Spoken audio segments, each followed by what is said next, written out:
Storm 87.7 FM.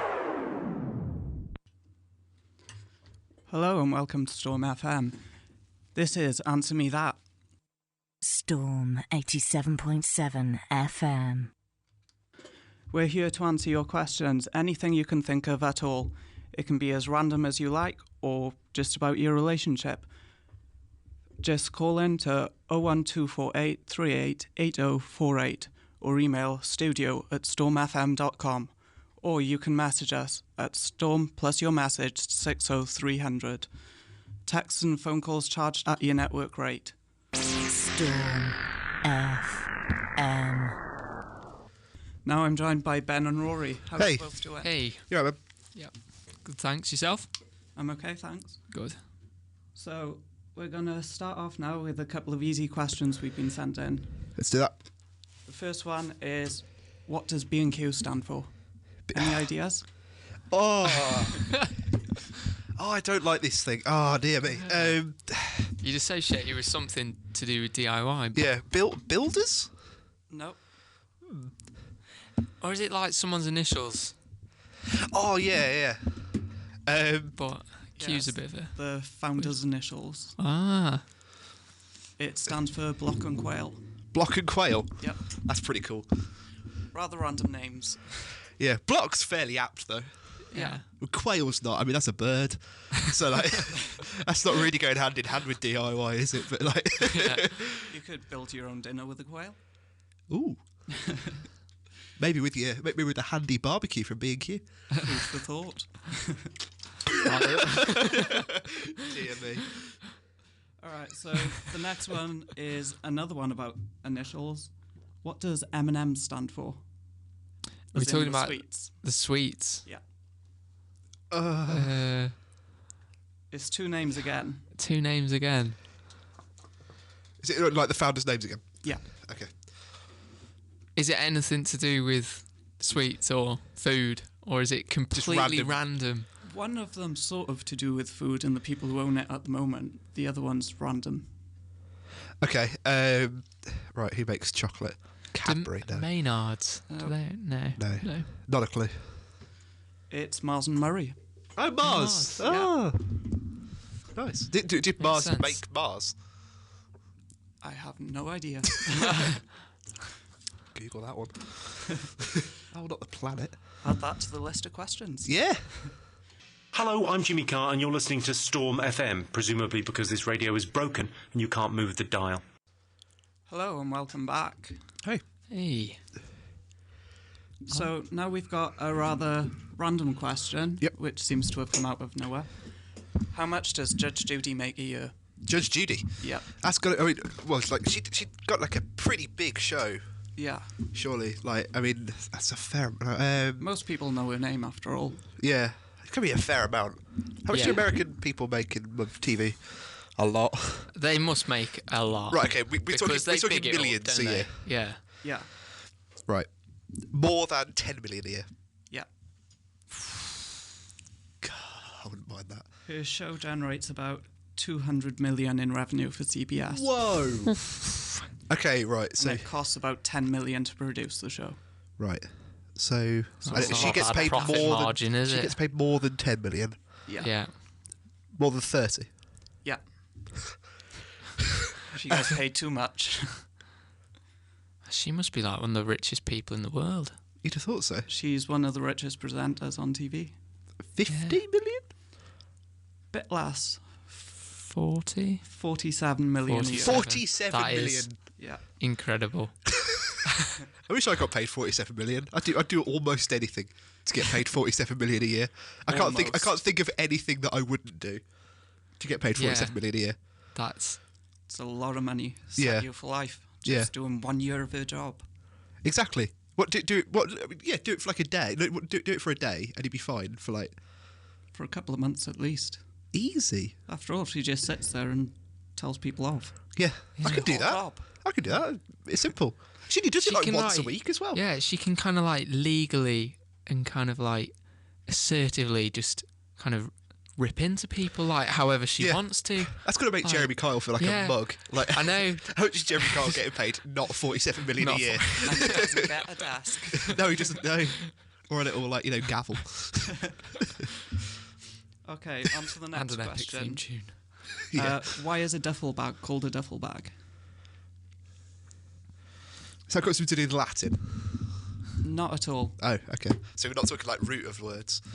No, it's to do with the fabric it's made of, or originally made of. Is it like made of like gunny or something? It's made of duffel. Made of duffel. Apparently, Okay. What's duffel? What is duffel? fabric. Just some kind of fabric. Not Yeah. okay. So what? Not like cotton or anything. Couldn't tell you. But apparently, a duffel bag gets its name from duffel in Belgium, where the fabric for the bags originate. Ah. That's pretty cool. Yeah. It's like a duffel coat. I'm guessing they're made from the same fabric then. They must be. I guess so. Yeah. Or at least they use the same manufacturer. Oh, different spelling. That's why. Oh no. No. Maybe it's not. No. The name derives from Duffel, a town in the province of Antwerp, where the material. Yeah, maybe the same material. The more you know. With a handy picture of Alex Capranos from Franz Ferdinand next to him. Handy. Wearing one, not Wearing just a one. picture. Like, Just a random photo. yeah, just a Fill up the picture. Why not? page. That's nice. Yeah. Right, our next question seems a bit obvious to me, but I did work in British Airways, so that could be why. We've been asked, why isn't a plane made out of the same material as a black box? It's a black box. Yeah. That's got to be to do with the weight. Yeah. Partly. It's partly to do with cost as well. Well, yeah, I imagine Yeah. making an entire plane out of indestructible material.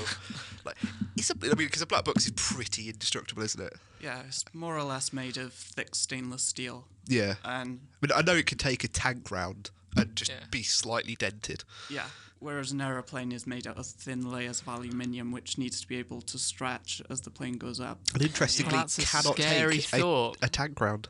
Yeah. That's yeah. So it's just a bit of aluminium. Yeah. It's essentially a slightly thicker can. Yeah. That's terrifying. Thousands of feet in the air Yeah. in like a I don't like flying an anyway. oversized man. Coke can. Yeah. Yeah. I don't like flying anyway. That's just made me not want to do it ever again. Yeah. They are one of the safest industries, though. So True. I mean, suppose it there's a is lot- the safest way to travel, isn't it? Yeah. I Yeah. guess Statistically. the amount of like safety regs that must go into it must Stupid be amounts, quite yeah. well, every country has their own version of the FAA, and they've all got to agree for you to be able to fly in their airspace. So everyone has to agree that you're safe. So, out of interest, you know the black boxes that are in airplanes? Are they the same things that they put in cars when they do the? When you hear people say, "Oh, I've got a black box for my car insurance," is it that same thing? No. The Completely black different. box for a plane is two parts. One is a flight recorder, which records all the data, and then you've got a cockpit audio controller, which records the audio in the cockpit, so what the pilots say to each other. All right. Whereas the black box on the car, depending on what type you have, one will transmit GPS of where your car is and tell the insurance company if you're driving it after certain hours. There's another one which just records your speed and Yeah. transmits that back to them. Yeah. And they can't withstand a tank round. True. So I'm not going to try and destruct that with a tank. I wouldn't if I was you, know. Might affect your insurance a bit. Might, yeah. This is Storm FM, Bangor Student Sound. We've got another seemingly random question. Why do they sterilise needles before lethal injection? The thought is they're going to kill them anyway. Why would you? I don't know. Yeah. Is it just like a professional thing? Because Just it must because be. everything's just professional. Partly. Maybe it's because, I don't know. I mean, it's not 100% effective, is it? The lethal injection. I'm sure people There have survived been it. people who've survived it, yeah. Yeah. I mean, I can't imagine very much they do anything afterwards, but like, Yeah. what? Well, it's partly because they come sterilised. I suppose they would. Yeah. Yeah. When you order from medical, I suppose you can't. Like, place, they probably don't ask you. Like, do you want it sterilised or unsterilised? Like, yeah, you know. just jab it in. Yeah. With hepatitis on or not? You know. Like, probably not. But yeah. I don't know why. Yeah, I don't know why you would. Well, one of the things is that obviously they're about to die. They might fight back, and you don't want an unsterilised needle going in your arm if you're a nurse or something. True. Throwing it in them. There's also we've probably all seen on movies last minute where they get a call from the governor saying no, they get a stay of execution. Yeah, but yeah, I suppose. If they had an infected needle, they're going to get ill, and then effectively tax money goes towards making Health, a person yeah. better to kill them. And I suppose as well, like if they've been found like not guilty. Yeah. Also the risk of them being innocent. Yeah. Yeah. I suppose that's fair. It's a strange one. Yeah. And in relation to Mars, yes, Mars Corporation make Mars the Mars bar. That's a Goes hand in hand, really. yeah. They also own quite a few things. Yeah, they do a lot of different chocolates and things. Yeah, it's like you know, like Coke and Pepsi. You know, they Yeah. like own like every drink. Yeah. Ever. It's like Fanta, Coke. Yeah, exactly. Weird. Like you see all these like drink, like, you know, products and stuff, and like they're just all owned by two companies. It surprised me to learn actually that Coca-Cola actually don't make a drink. What they make is a syrup, and then they sell that to distributors who make Oh, the really? drink by adding carbonated water. Huh. Is that I'm imagining that's how they keep it so secret, the recipe. Yeah. It is or was kept in a huge vault with a little metal Coke Yeah. bottle on it. You can imagine like that kind of big circular iron door with the kind of the big handle, like you can't get in. There's only one thing in this safe, and it is the One little recipe piece for of Coke. paper. Don't breathe near it. Self-destruct if somebody tries to break in. Never be any Coke again. Only Mr. Coke Devastating. will ever know. We've had a question on the email from my dad, actually, Phil Watkins. He says that he has to come up to Bangor several times a year. After all, I need someone to do my shopping. And he's tried several routes from the Newport area in South Wales to North Wales, and he thinks that Google's lying to him, telling him the fastest route. Have you two got any ideas on that? I mean, I can't say I have much experience going Yeah. straight from the from South Wales right up to North Wales. It is I a mean, pain. Yeah, I can imagine so, because I mean, Yeah. I'm fairly confident you can't just go straight through the middle of the country. No. Or I mean, I presume you can, but it would take you like forever. Going through You kind of Snowdonia. curve up towards England and then back into North Yeah. Wales. I'd say because there's motorways to Bristol and stuff in there. Yeah. Yeah, I'd say take the motorway to Bristol, right along the coast, and then when you get to like Shrewsbury, turn off and go through Snowdonia. Yeah. That's the way I'd say. Most of the times I'm on the train, or Yeah. I go straight on the A55 from kind of like Chester. So Yeah. The most planning I do is, yeah, I'll get that train. yeah. Can't be bothered with the changes, straight train. I love the Bangor station. It's just so simple, isn't it? It's just one way Yeah. Yeah. or the other. And then you go to Crewe can't and get you're it like, wrong. where's my Yeah. train? Are you going to Holyhead or are you going to anywhere else ever? Anyway, from what I've seen, as well as your suggestions, the AA, Bing, Google, they all sort of corroborate on the same Yeah. sort of routes. Yeah. So might as well trust Google. Yeah. I It's reckon probably Google's not right, lying. Yeah. After all, they don't make money off your Yeah. petrol. So that's a good point. I bet they find a way to. Probably can through advertising. It is Google. After all, they do basically own the internet. They do. How dare they? So our next question is, why are phone buttons and calculator buttons reversed? Are they? No ideas at all? Oh yeah. Because 1 to 3 is on the bottom on a calculator, whereas on the top on a phone. Because you tend to use, this is going to sound like a really stupid suggestion, but you tend to use 0, 7, 8 and 9 so much more than the other numbers when you dial on a phone, and it's just like a pure laziness kind of thing. You don't have to kind of move your arm as far. Well, we do in the UK, but you've got other countries. That is a good point. It's got to be something to do with rhythms and most popular rhythms of most patterns. Ergonomical. Kind of yeah. It's got to be. Yeah, originally you had admin machines way before you had phones. So they had the buttons arranged with the numbers beforehand. And basically when they come out with the touchpad phones, they decided to try and copy the rotary dial. So it started with 1 at the top. Oh, right, yeah. So silly, but that's the way they done it. Fair enough. Makes sense, I suppose. Yeah. Just don't try and call someone on your calculator. Good move. I'd never even noticed that before. No. Yeah, I think it's just one of those things. Yeah. Yeah. Just carry passes on with over you, yeah. Yeah. Yeah. It's news to me. Just staring at the phone. Yeah. How did I ever not know? It's one of those little facts you're like, really? Yeah, exactly. Huh. Fair enough. Yeah. Storm 87.7 FM. Hello and welcome back to Answer Me That. Hello. Just a quick shout out to Carrie, Adfi and Katie who are listening at home. Hope you're behaving for your daddy. So, it's another random one. Now, why do the Germans seem to love David Hasselhoff? Oh, I actually think I know this one. It's because something to do with the Berlin Wall. Yes. He played on it, didn't he? Yes.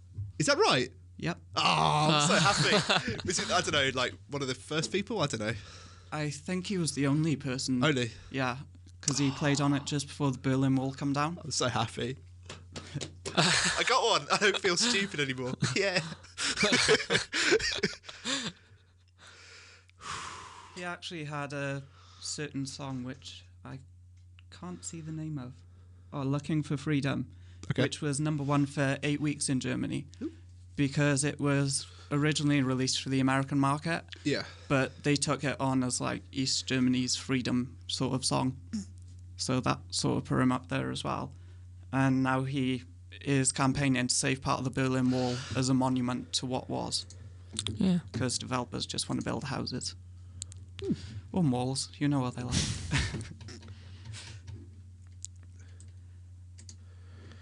Okay, so now we've got a question about Wales and Jamaica. All right. Okay. Not two you usually put together. Yeah. It's quite contrasting places, aren't they, really? Just a little. Yeah. One's constantly wet, one's constantly warm. Both surrounded by sea. That's a good point. So the question is, where does Captain Morgan come from? See, do we answer this because You've seen the answer. I've seen the answer to we this know the one. answer to this one, unfortunately. Unfortunately. You can help explain it, though. It's interesting, though. Go on, Ben. It's Captain Morgan was a Welsh pirate. Yeah. From nearby you. Yeah, down in Tredegar House, just outside Newport, next Yeah. to the National Office for Statistics. There you go. Very boring, but there you go. Yeah, and like I don't know, he had some rum. There are quite a lot of Welsh pirates, aren't there? Yeah. Some of the people that you associate. Was I reading there was somebody in the Wild West that was actually Welsh as well? Not entirely sure, like Really? some cowboy, yeah. Ooh. More than likely, we go everywhere. But Captain Morgan went to, like, the Spanish Main and went and pillaged and Yeah. got his money and booze and God knows what else. And then he settled down in Jamaica, and being a pirate, he liked rum.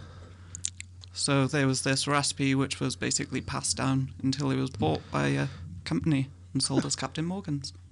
Fair play. Can't blame him for that, I suppose. rum pirates kind of go together. Yep. So you got where Captain Morgan the person come from and the rum. Nice. 2 in 1. 2 in 1. 2 in 1. All that information. So the next one's probably one you would answer differently to me. What's a hypocrite? A hypocrite? Yeah. A hypocrite is somebody who says something and does the opposite. Yeah, I'd go with that. I think that's a good definition. That is one definition, but it's also a burger from Fat Boy, Really? which is a veggie burger with bacon on top. Oh, that's cool. I quite like that. A veggie burger with bacon on top. Yeah. Well, lots of Because it'd be people like can't the resist it. veggie, and then meat as well. Like a hypocrite in a I burger. get it now. Yeah, I get it. I couldn't get past the concept of having a veggie burger with meat on. I was like, and then I realised I completely forgot the question. I'm really really slow. Everyone loves bacon after all, even a veggie. This is Storm FM, Bangor's student sound. Hello and welcome back. We're signing off now, and we're just about done. Thank you for having us on. Yeah, been a pleasure. Yep. Thanks for coming on. I'd be useless without you two. Nah, be alright. And one last shout out to Hayden, because I heard he's listening as well. Hope you're behaving as well. And if you have any questions, don't forget, send them in to our Facebook page, facebook.com/stormamt. Thanks for listening. Hello, I'm Jimmy Carr, and you're listening to Storm FM, presumably because this radio is broken and you can't move the dial.